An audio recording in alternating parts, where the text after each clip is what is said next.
Assalamualaikum warahmatullahi wabarakatuh. Alhamdulillah, wassalatu wassalamu ala rasulillah wa ala alihi wa sahbihi wa mawalah. Islam Allah datangkan melalui Nabi Muhammad SAW ini sangat mengasung dengan yang namanya ilmu. Maka kita tahu ayat pertama yang turun adalah Iqra, bacalah. Ini simbol ilmu. Makanya Nabi diberi Allah Al-Quranul Karim, kemudian hadis yang itu sumber ilmu, membawa ilmi, yang kemudian kita lihat Rasulullah mengkadil para sahabat dan akhirnya pengaruhnya begitu dahsyat dalam perjuangan dan penyebaran rahmat kepada seluruh alam semesta. Kita tahu bagaimana sahabat Mus'ab bin Umair radhiyallahu anhu, dai pertama di Madinah, dengan keilmuan yang beliau miliki, tentunya dengan tambah adab yang bagus, akhirnya beliau bisa mendakwakan Islam, dan rumah-rumah di Madinah tidak ada satupun kecuali ada yang masuk Islam. Kita tahu bagaimana sahabat Mu'ad bin Jabal radhiyallahu anhu Rasulullah kirim ke Yaman, sehingga Yaman mendapat pengaruh Islam yang sangat bagus dengan keilmuannya. Disinilah kita sadar pentingnya ilmu, sehingga kalau umat Islam ini bodoh, terbelakang, nggak punya ilmu atau lemah keilmuannya, tentu akan menjadi lemah juga kekuatannya. Kita tahu bagaimana kebodohan itu menjadi sumber petaka.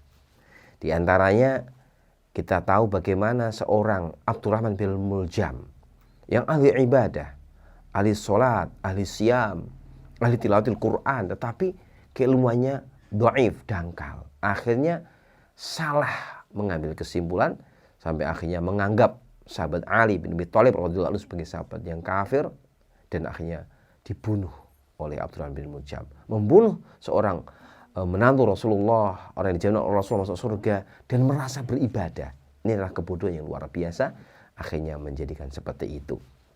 Oleh karena itu sangat urgen, setiap kita, setiap wilayah mesti ada ahli ilmunya. Allah Subhanahu wa taala mengingatkan kita, falaula nafara min kulli firqatin minhum ta'ifatul liyatafaqahu fid-din. Surat At-Taubah ayat 122 itu ya.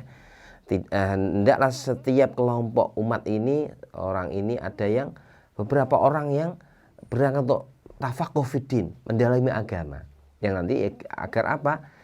Bisa liyundziru qaumahum idza raja'u, bisa mengingatkan, memberi peringatan kaumnya ketika mereka kembali. Oleh karena itu mestinya kita kaum muslimin berpikir bagaimana di setiap wilayah kita, setiap kecamatan, setiap desa ada ahli ilmunya yang nanti bisa memberikan pencerahan-pencerahan, membimbing umat ini atas dasar ala ilmin. Karena memang dakwah Nabi itu qul hadhihi sabili ad'u ila Allah ala basiratin ana. Basirah inilah ilmu, ya. Wa man ittaba'ani, dan siapa yang mengikutinya, maka kita harus mendasarkan ilmu kita berdasarkan Al-Qur'an, As-Sunnah, mengikuti pemahaman salafus saleh, sahabat, ulama-ulama itu, sehingga nanti akan terbimbing dengan kebaikan-kebaikan, dan bila terjadi potensi akan berkembang dengan bagus, sehingga akhirnya ilmu-ilmu lain juga bisa kita raih. Ilmu dasar inti, aqidah, akhlak, ibadah yang sahihah, bahasa Arab, kemudian setelah itu berkembang ilmu-ilmu yang lain. Dan kita lihat sejarah Islam dulu pernah berjaya, seperti terjadi di Cordoba, Spanyol, bagaimana ilmu begitu berkembang. Juga pada zaman Harun al-Rashid, Khalifah Bani Abbasiyah, berkembang ilmu, sehingga ilmu menjadi panduan dan menyebarkan rahmat semesta alam. Oleh karena itu kami mengajak kaum muslimin untuk memikirkan wilayah masing-masing agar ada kader-kader yang belajar ilmu di ma'ahid Islamiyah, termasuk insya Allah Darussyah adalah salah satu tempat yang tepat, insya Allah yang cocok untuk mengkader kader-kader ulama muttaqi yang nanti bisa mencerahkan umat sesuai dengan apa yang Rasulullah SAW ajarkan, insya Allah. Barakallahu fiikum. Wassalamualaikum warahmatullahi wabarakatuh.